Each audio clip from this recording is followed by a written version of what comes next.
Hi everyone, from the night training run, Angela and I wanted to make a quick clarification because we're getting some questions about Penny Pines.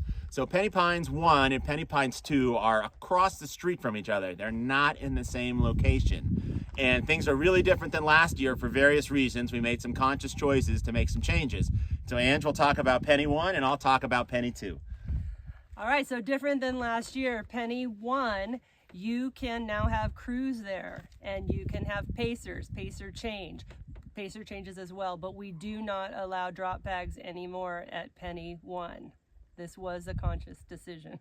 So at Penny 1, the reason is you've just gotten drop bags down at Hammer's Hideaway, which you couldn't do before.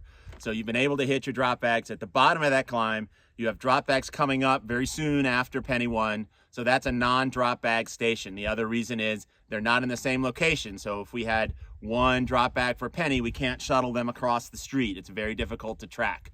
Penny 2, you're going to have drop bags, but you're not going to have a pacer or a crew there.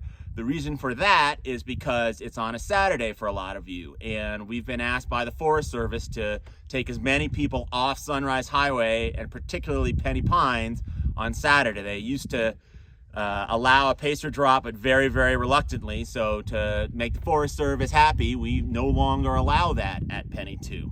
So the other thing I'd like to add, Penny 1, really be careful with your parking. Parking is going to be tight. You'll see why we have all these restrictions at Penny 1 and Penny 2.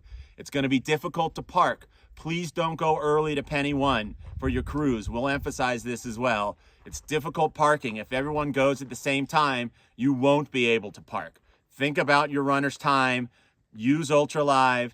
Be smart about when you get there so that everyone can park there and we can use it next year. We're trusting you to use your discernment because in the past we have not allowed any crews at Penny 1 for that very reason.